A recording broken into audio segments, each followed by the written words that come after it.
धाराशिव येथील जनाक्रोश मोर्चाला काही वेळातच सुरुवात होती आणि त्या मोर्चासाठीच मनोज जरांगे पाटील धाराशिवमध्ये दाखल झालेले आहेत। दादा, राज्यभर फिरताय तुम्ही, काय लोकांची भावना आहे? तीव्र भावना आहे, संताप आहे लोकांमध्ये, प्रचंड संतापाची लाट आहे। देशमुखांचा खून केला जातो दिवसाढवळ्या, हे लोकांना सहन होत नाही। आणि खून केलेला असून तुम्ही खुनाच्या त्या देशमुख कुटुंबाच्या बाजूने राहायचं तर तुम्ही आरोपीच्या बाजूने राहतात। यामुळे प्रचंड संतापाची लाट आता घराघरात गेलेली। तुम्ही देशमुखांच्या बाजूने उभा राहायला पाहिजे, तर तुम्ही आरोपीच्या बाजूने उभा राहताय। ही प्रचंड संतापाची लाट या राज्यात पसरली आणि सगळ्या राज्यात आता मोर्चे सुरू होणार आहेत आणि झाले सुद्धा। आजच्या मोर्चाच्या माध्यमातून तुमची काय प्रमुख मागणी असणार? संतोष भैया देशमुखांचा एकही आरोपी सुटता कामा नये, एकही, सगळी अंडर ट्रायल चालवली पाहिजे आणि ते चालणार आहेत असंही त्यांनी सांगितलेलं आहे कुटुंबाला, मुख्यमंत्र्यांनी स्वतः। त्यातली जी साखळी, संघटित गुन्हेगारी करण्याची साखळी ही लांबपर्यंत आहे। आता त्या धनंजय मुंडेने माझ्या विरोधात आंदोलन करायला लावले तो गुन्ह्यासाठी। हे जे करणारे आहेत ना, हे सगळे लाभार्थी आहेत। चोऱ्या करणारे, खंडाने घेणारे, लोकांना मारणारे, हाणणारे, धमक्या देऊन पैसा कमवणारे, ही टोळी, संघटित गुन्हेगारीची ही टोळी आहे त्यांनी उभा केलेली।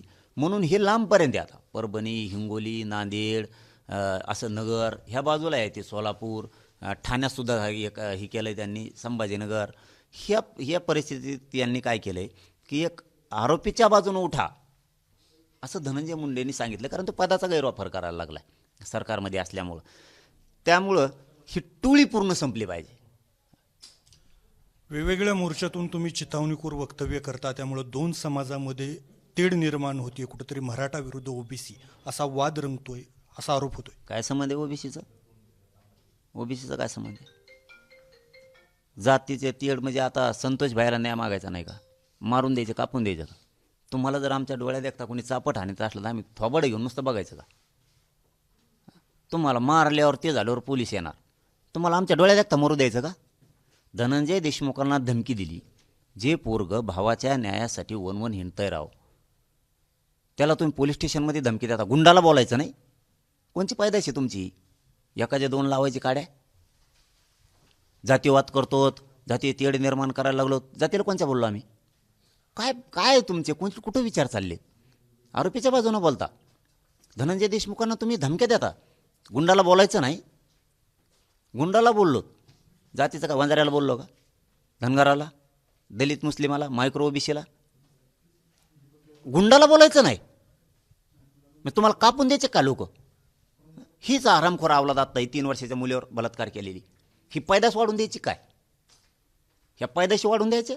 3 वर्षाच्या मुलीवरती बलात्कार करता येईल का हो? शॅम्पल आलेत राव सगळे बलात्कार केलेलेचे।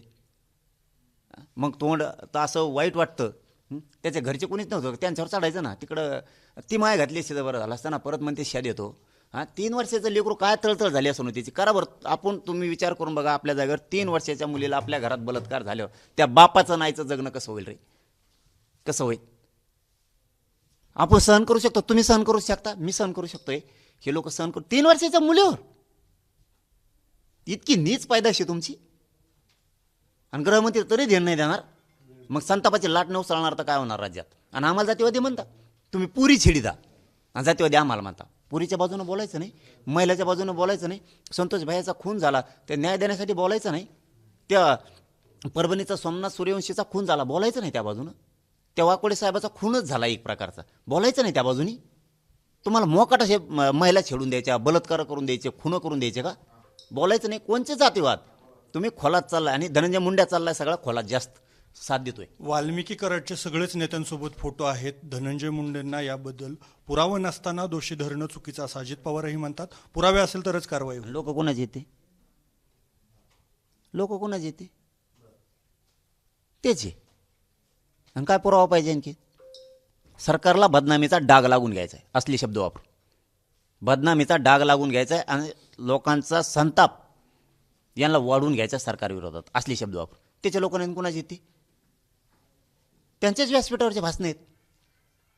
पानं हालत नाहीत, कुठं कपडे हालत नाहीत, काही हालत नाहीत, गाद्या हालत नाहीत, कुठं कपडे हालत नाहीत, आमका हालत नाही, तमका हालत नाही। सरकारला काय सांगणं? हे संपवा मुख्यमंत्री साहेब। 3-3 वर्षाच्या मुलीवर बलात्कार होणार असले, संतोष भैयासारखा प्रामाणिक एक माणूस जर त्याचा खून होणार असला आणि हे जर बलात्कार एक करीत हिंडत माणसं कापीत जर चलत असले तर हे थांबवा, नसता ही संतापाची लाट भयंकर उसळणार आहे आता राज्यात, भयंकर उसळणार आहे. तर मनोज जरांगे पाटील धाराशिव येथील मोर्चासाठी धाराशिवमध्ये दाखल झालेले आहेत आणि हे थांबवा, सरकारने यात वेळीच हस्तक्षेप करावा नाही तर संतापाची लाट उसळेल असा इशारा त्यांनी सरकारला दिला आहे. अप्पासाहेब शेळके, एबीपी माझा, धाराशिव. एबीपी माझा, उघडा डोळे बघा नीट.